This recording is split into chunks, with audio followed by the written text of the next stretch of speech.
Hello, welcome you all to Law Sikho. In this week in our social legal affairs synopsis series, we are going to discuss about allegation of misconduct against judges.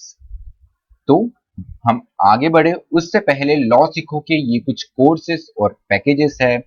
इन्हीं में से एक course है Lord of the courses जो कि हमारी judiciary की preparation के लिए है। इसके अलावा भी लॉ सीखो के बहुत से कोर्सेज है। इन सारे कोर्सेज की इंफॉर्मेशन आपको लॉ सीखो की वेबसाइट पे मिल जाएंगी।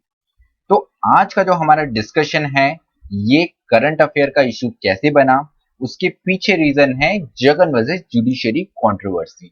तो पिक्चर में आपको ये दिख रहे होंगे जो पर्सन, ये है आंध्र प्रदेश के chief minister Y S Jagan Mohan Reddy. तो इन्होंने एक लेटर लिखा है to chief justice of India against justice N V Ramana. तो कुछ मिसकंडक्ट को लेकर इन्होंने ये एलिगेशंस लगाए हैं। अब यहाँ पे जस्टिस एन वी रमन्ना जो है जुडिशरी के बहुत इंपॉर्टेंट पर्सन बन जाते हैं, क्योंकि after chief justice of India ये सेकंड सीनियर मोस्ट जज है सुप्रीम कोर्ट में। तो after retirement of justice S A Bobde, justice N V Ramana next chief justice of India बनने वाले हैं। सो जगन मोहन रेड्डी ने उनके लेटर में ही complaint about the alleged hostile attitude of Andhra Pradesh high court against him and his government. तो जगन मोहन रेड्डी ने ये एलिगेशन लगाया है कि आंध्र प्रदेश हाई कोर्ट जो है उनका काफी हॉस्टाइल एटीट्यूड है अगेंस्ट हिम और उनकी जो गवर्नमेंट है वाईएसआर कांग्रेस की जो गवर्नमेंट है उसके अगेंस्ट। तो यहाँ पे एलिगेशन क्या है हम वो जान लेते हैं। तो फर्स्ट एलिगेशन है ये अमरावती सिटी से रिलेटेड है। अब यहाँ थोड़ा बैकग्राउंड जानने की हमको जरूरत है। 2014 में आंध्र प्रदेश का बाइफर्केशन हुआ, तेलंगाना कर्व्ड आउट किया गया आंध्र प्रदेश में से, और उस टाइम पे आंध्र प्रदेश का जो कैपिटल हुआ करता था हैदराबाद वो तेलंगाना के साथ में चला गया। अब 2014 में जो गवर्नमेंट इलेक्ट होकर आई थी वो थी टीडीपी की चंद्रबाबू नायडू की गवर्नमेंट। अब चंद्रबाबू नायडू ने ये डिसाइड किया कि अब हमारे पास में कोई कैपिटल नहीं है तो हम न्यू कैपिटल बनाएंगे, तो ये बनेगा अमरावती सिटी में। उस टाइम पे हुआ ये कि 2019 में गवर्नमेंट चेंज हो गई और जगन मोहन रेड्डी की गवर्नमेंट आ गई। अब यहाँ पे जगन मोहन रेड्डी ने काफी डिसीजंस जो थे प्रीवियस गवर्नमेंट के वो बदल दिए। उसकी उसी में से एक डिसीजन था कैपिटल का। उन्होंने कहा कि अमरावती जो कैपिटल, एक ही कैपिटल की बात कर रहे हैं, हमारे स्टेट में सिर्फ एक ही कैपिटल नहीं रहेगा, हम हमारे स्टेट में 3 कैपिटल बनाएंगे। अब वो कैसे? तो अमरावती जो होगा वो हमारा लेजिस्लेटिव कैपिटल होगा, जो विशाखापट्टनम होगा वो हमारा एग्जीक्यूटिव कैपिटल होगा, और कुरनूल जो है वो हमारा जुडिशियल कैपिटल होगा। इसके चलते हुए भी काफी केसेस हाई कोर्ट में फाइल किए गए। अब यहाँ पे जगन मोहन रेड्डी ने ये एलिगेशन लगाया है कि टीडीपी ने डिसीजन जब लिया था कि हम अमरावती को कैपिटल बनाएंगे, तो ये स्टार्टिंग में काफी सीक्रेट एक डिसीजन होता है जो गवर्नमेंट की कैबिनेट में पता चल सिर्फ कैबिनेट में रहता है, फिर उसके बाद में वो फ्लोट किया जाता है असेंबली में और पब्लिक के लिए। तो यहाँ पर काफी इंटरनल इंफॉर्मेशन होती है गवर्नमेंट के लोगों को। तो उन्होंने ये एलिगेशन लगाया है कि सुप्रीम कोर्ट के जज और कुछ और लोगों ने लैंड परचेस कर ली थी एडवांस में ही अमरावती के आसपास और अमरावती सिटी में। इससे हुआ ये कि अनाउंसमेंट के जस्ट बाद लैंड की जो प्राइस थी वो काफी ज्यादा बढ़ गई, लेकिन कुछ लोगों ने जिनको ये इंटरनल इंफॉर्मेशन थी उन्होंने पहले से ही लैंड खरीद के रख ली थी। तो इससे ये होता है कि आप रातों रात काफी ज्यादा आपका जो प्रॉपर्टी का वैल्यू है वो बढ़ जाता है और ये पर्सन को बहुत ज्यादा फायदा हुआ। तो अब इन्होंने जो 3 कैपिटल का एक फॉर्मूला दिया है ये कहीं ना कहीं उन लोगों के अगेंस्ट में जा रहा है, इसीलिए वो ऐसी एक्टिविटी कर रहे हैं, उनके डिसीजन पे स्टे लगा रहे हैं और बहुत सी पीआईएल फाइल हो रही है, बहुत सारी कंप्लेन फाइल हो रही है against Jagan Mohan Reddy in Andhra Pradesh high court. यहाँ पर उन्होंने दूसरा एलिगेशन ये लगाया कि justice Ramana was interfering in the affairs of Andhra Pradesh high court, influencing the roster of some जजेस। तो यहाँ पर सुप्रीम कोर्ट के जज है जस्टिस एन वी रमन्ना। अब इन्होंने ये एलिगेशन लगाया जगन मोहन रेड्डी ने कि ये आंध्र प्रदेश हाई कोर्ट में जो रोस्टर होता है उसको इन्फ्लुएंस कर रहे हैं, उसको अफेक्ट कर रहे हैं और ये ऐसी कोशिश कर रहे हैं कि वो जजेस के पास में केस अलोकेट हो जो कि चंद्रबाबू नायडू को, जो कि तेलुगु देशम पार्टी को, टीडीपी को फेवर करते हैं। तो ये कुछ एलिगेशंस है जो चीफ मिनिस्टर ऑफ आंध्र प्रदेश ने लगाए हैं अगेंस्ट जस्टिस एनवी रमन्ना। अब यहाँ पे डिस्कशन ये होता है कि जब एलिगेशंस लगते हैं तो क्या होता है, और उससे पहली बात तो ये है कि ऐसा एलिगेशन क्या हमारे हिस्ट्री में अभी तक लगा हुआ है, इंडिपेंडेंट इंडिया की हिस्ट्री में? तो एलिगेशन तो जजेस पे काफी लगे, हाई कोर्ट जजेस पे भी लगे, सुप्रीम कोर्ट जजेस पे भी सवाल उठे हुए हैं। लेकिन यहाँ पर एक डिलेमा है, यहाँ पर एक दुविधा है कि अभी तक ऐसा नहीं हुआ कि एक जुडिशियल बॉडी ने अगेंस्ट अनदर जुडिशियल बॉडी ऐसा एलिगेशन लगाया है। तो यहाँ पे एक चीफ मिनिस्टर, जो कि एक स्टेट के चीफ मिनिस्टर है, उन्होंने ये एलिगेशन लगाया है। So this marks an open conflict between judiciary and a chief minister of A state. तो यहाँ पर जुडिशरी और chief minister of A state के बीच में एक कॉन्फ्लिक्ट हो सकता है, राइटर ने ये बताया है। तो how are the allegation of misconduct against जजेस डेल्ट विद? तो ऐसे जब एलिगेशन लगते हैं तो इनसे कैसे डील किया जाता है, इनकी कैसे आगे प्रोसेस चलती है? तो अकॉर्डिंग टू आवर लॉ दो प्रोसेस होती है। पहला होता है इन हाउस प्रोसीजर, सेकंड होती है इम्पीचमेंट प्रोसेस। तो पहली जो हमारी इन हाउस प्रोसीजर है उसके बारे में हम जान लेते हैं। तो ये जो प्रोसेस है ये सेट की गई थी 1999 में सुप्रीम कोर्ट के द्वारा।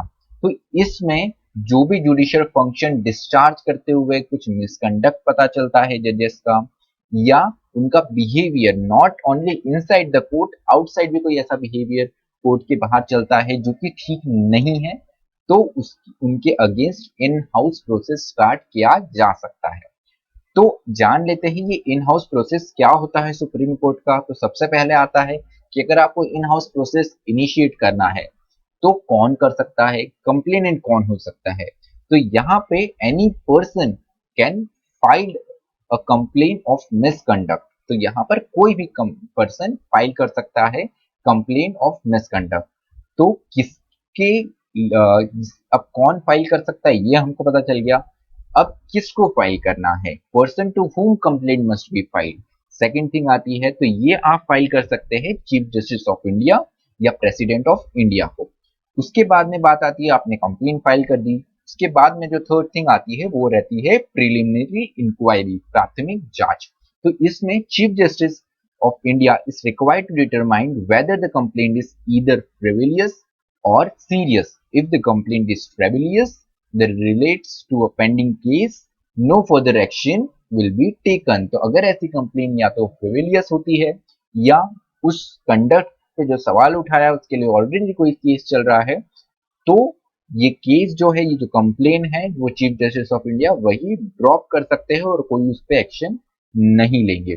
उसके बाद में अगर चीफ जस्टिस ऑफ इंडिया को ये पता चलता है उनकी प्रिलिमिनरी इंक्वायरी से कि ये इसमें कुछ सीरियस मिसकंडक्ट है या इसमें कुछ सब्सटेंस है, तो he will seek the response of the concern जज। तो जिन पे ये एलिगेशन लगाया, जो कंसर्न जज है, उनसे रिस्पॉन्स मांग सकते हैं और उसी की बेसिस पे वो डिसाइड करते हैं कि क्या इंक्वायरी को आगे बढ़ना चाहिए, एक डीपर प्रोब होना चाहिए, एक डीप इंक्वायरी होनी चाहिए। और अगर चीफ जस्टिस ऑफ इंडिया को ऐसा लगता है इस रिस्पॉन्स की बेसिस पे कि डीपर प्रोब होना चाहिए, तो he can constitute a inquiry and inquiry committee। अब इंक्वायरी कमेटी की बात करी तो इसका कंपोजिशन क्या होगा? इस इंक्वायरी कमेटी में 3 जजेस होंगे, जिसमें सुप्रीम कोर्ट के जज और उसके साथ में 2 chief justice of other high courts हो सकते हैं। उसके साथ में अब कमेटी आपने कॉन्स्टिट्यूट कर दी, कमेटी को रिपोर्ट देनी पड़ेगी। तो क्या कमेटी के पास में रिपोर्ट देने के लिए कोई टाइम लिमिट होगा? तो उसका आंसर है नो। यहाँ पर ऐसा कोई भी टाइम लिमिट नहीं प्रोवाइड किया गया है जिससे ये कमेटी बाउंड है। उसके बाद में कमेटी जब रिपोर्ट देती है तो उसकी क्या फाइंडिंग्स आ सकती है? So first thing, the committee may report to the chief justice of India. First thing, there is no substance in allegation made. तो जो एलिगेशन लगाए गए हैं, जो आरोप लगाए गए हैं, उसमें कोई भी सब्सटेंस नहीं है। उसके बाद में जो दूसरा आ सकता है रिपोर्ट वो ये है कि there is substance in allegation but misconduct is not such serious nature as to warrant removal. तो एलिगेशन में सब्सटेंस तो है, लेकिन ऐसा कोई बड़ा मिसकंडक्ट नहीं है, इतना कोई सीरियस नेचर का कोई ये एक्ट नहीं है जिससे आप रिमूवल के लिए की बात कर सको। एंड थर्ड ये है कि मिसकंडक्ट ऐसा हो जो कि बहुत सीरियस नेचर का हो और यहाँ पर एक रिमूवल प्रोसीडिंग जो है वो इनिशिएट की जा सकती है। तो ये जो तीन है, फर्स्ट की कोई सब्सटेंस नहीं है, कोई सब्सटेंस है पर वो इतने सीरियस नेचर का नहीं है, एंड थर्ड की हाँ मिसकंडक्ट है बहुत सीरियस नेचर की और रिमूवल प्रोसीडिंग इनिशिएट की जा सकती है। तो यहाँ पर क्या एक्शन लिया जा सकता है रिपोर्ट की बेसिस पे। तो अगर सेकंड सिनेरियो रहा जिसमें एलिगेशन में सब्सटेंस तो है लेकिन वो इतना सीरियस का नेचर का नहीं है, so in that case the CGI may call and advise judge accordingly and direct that the report be placed on record। तो यहाँ पे chief justice of India report on place रख सकते हैं और उसके साथ में जो जज पे एलिगेशन लगा हुआ है उनको एक एडवाइस दे सकते हैं कि ये आपने करा है, यहाँ से आप आपका जो एक्ट है, जो आपका कंडक्ट है वो सुधार सकते हैं। बट अगर थर्ड सिनेरियो रहा जिसमें मिसकंडक्ट काफी सीरियस नेचर का है, ऐसे सिनेरियो में चीफ जस्टिस ऑफ इंडिया ये कह सकते हैं कंसर्न जज को कि आप रिजाइन कर दीजिए या वॉलेंट्री रिटायरमेंट ले लीजिए। और अगर कंसर्न जज इसको रिफ्यूज करता है जो चीफ जस्टिस ऑफ इंडिया ने उन्हें कहा है, तो इस केस में चीफ जस्टिस ऑफ इंडिया जो है उनसे सारा वो जुडिशियल वर्क जो उनको अलोकेट किया गया है वो विड्रॉ कर सकते हैं। और further chief justice may inform the president of India and the prime minister of his reason for the action taken and forward a copy of the inquiry report to them. तो वो यहाँ पर president of India, prime minister of India को inform कर सकते हैं और inquiry report उनको फॉरवर्ड कर सकते हैं। उसके बाद में जो हमारा दूसरा प्रोसेस रहता है ये रहता है इम्पीचमेंट का। इम्पीचमेंट का प्रोसेस जो है वो हमको काफी बार सुनने को मिलता है। तो under article 124 clause 4 and the जज इंक्वायरी एक्ट 1968 ये डिटरमाइन करता है कि जजेस को कैसे रिमूव किया जाएगा। तो यहाँ पे एक मोशन पास किया जा सकता है लोकसभा या राज्यसभा के मेंबर्स के द्वारा। तो यहाँ पर a motion of impeachment addressed to the president is to be signed by at least 100 members of Lok Sabha and 50 members of Rajya Sabha and then delivered to the speaker of Lok Sabha और chairman of Rajya Sabha. तो अगर आपको impeachment motion start करना है तो आपको president को एक लेटर लिखना पड़ेगा जिसमें कम से कम लोकसभा के अगर मेंबर्स चाहते हैं तो 100 लोकसभा के मेंबर्स चाहिए या 50 राज्यसभा के मेंबर्स चाहिए, और वो इसे डिलीवर कर सकते हैं to the speaker of Lok Sabha और द चेयरमैन ऑफ राज्यसभा। अब इसके बाद में सेकंड स्टेप आता है the motion is to be investigated by a committee of 3 जजेस of supreme court and a distinguished jurist. तो यहाँ पर ये जो एक पूरा एक लेटर या जो एक पूरी कंप्लेन यहाँ पे गई है, एक जो रिक्वेस्ट यहाँ पर गई है, उसकी बेसिस पे हाउस के द्वारा एक इन्वेस्टिगेट करने के लिए कमेटी कॉन्स्टिट्यूट की जा सकती है जिसमें 3 जजेस होंगे सुप्रीम कोर्ट के और उनके साथ में एक डिस्टिंग्विश्ड जज होंगे।